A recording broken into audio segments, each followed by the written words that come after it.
Hello everyone. Wow, what a great club. I mostly want to thank Michael for taking the time and the effort and the energy to put all this together. You're awesome. Alex, also my technical guru. She's been great. This is a presentation called Stress Less America. Basically, we feel in life that you should stress less, live more, enjoy the quality of your life, basically because you deserve it.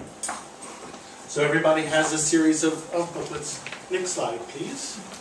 So look, we live in challenging times. We have traffic, we have work, we have prepare to be annoyed, we have families, we have schools, we have life. But you know what? It's an interesting thing. Anyone here have stress? We're going to interact. So I'm going to ask you questions and you're going to interact. So really think about that. Next slide, please. Here's some interesting facts. 100-year-old people, which is becoming the world's fastest growing population. They've lived through 21 recessions. They lived through the Great Depressions. There have been changes in the world population from 2005 to 2040. 100-year or older will be up 746%. So think about that. More and more people are living to be 100 and greater. So we have a calculation that we're going to go through. It's a thing that I call your empire. Your empire is your minimum potential years remaining in your life. We'll get to that in a little bit, but this is a concept that I want you to think about. Because medical science has us living longer and longer and longer. But the key question you want to think about for yourself is, how do I want to live? Do I want to be 100 years old in a wheelchair and drooling? Or do I want to be 100 years old, upright, happy, and fancy-free? Next step, please. So, there is really good news. You're going to make it. But don't just make it in style. Water ski if you want to ski. You know, ride your bike, ride your motorcycle if you want to ride your motorcycle. Take trips and travel if you want to travel. Don't wind up being part of the nursing home generation. How many people have seen, you know, the nursing home generation? It's kind of sad, unfortunately. My aunt Sylvia, may she rest in peace, was in the nursing home generation. But one of the funny stories was I was visiting her with my father, and she was in the wheelchair and she was sick, and we were sitting around, and I'd happened to have a tear in my jeans, and we're talking, and suddenly my aunt, she turns around and she smacks my father with her arm. She goes, "Arnold, your son's a doctor. Can he afford pants?" You know, that was one of the greatest joys she had, was having me and my father come join us. So think about your lives. Do you want to make it, or do you want to make it in style? Next slide, please. So, you know, it's interesting. How do people wind up getting as part of the nervous system, as part of the nursing home generation? A lot of times, stop blaming stress, allowing it to kill you, age you, make you sick, and reduce the quality of your life. Think about what it's been doing. Beth talked a lot about quality of life, and we in chiropractic, we encourage quality of life as well.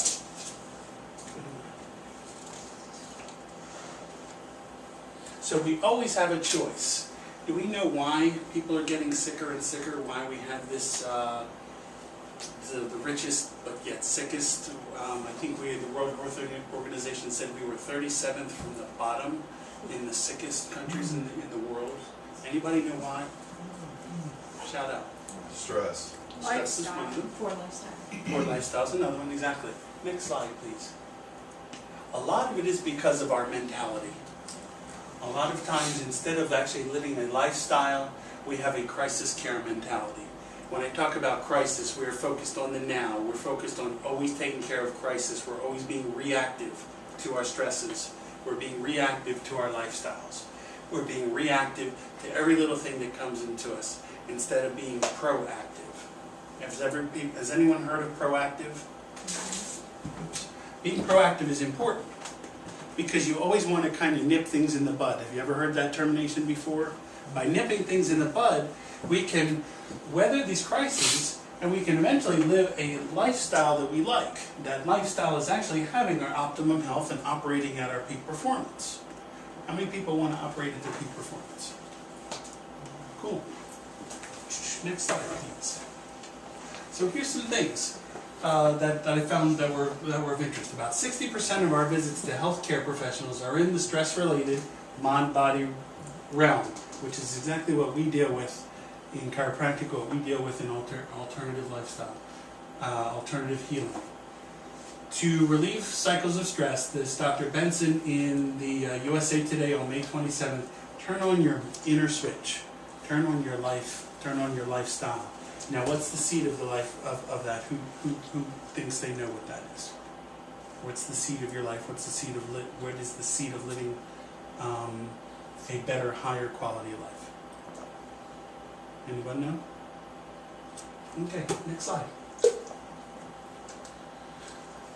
So here's some things that help lead to premature aging. According to a study in the National Academy of Sciences, stress shortens the telomeres, the caps which are on the ends of your genes, which increases oxidative stress, which can lead to premature aging of your cells.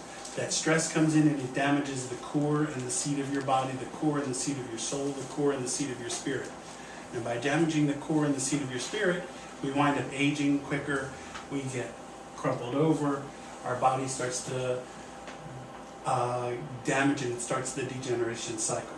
And basically these stresses have several forms. Anybody know what the forms of stress are? One of them is physical stress. Now, physical stress includes things like traumas, automobile collisions, trying to move a 400-pound refrigerator. It can also be repetitive little ones. Every day I go to work and drive over a bouncy roll. Every day my job is to pick up this box and set it down. Every day I sit and type at a computer all day. These little repetitive traumas over time damage the telomeres, damage the spine, and lead to degeneration. Our emotional stresses also cause damage and lead to damage to our structures that are vital, and biochemical stresses as well. And what happens is we start an application of, next slide please,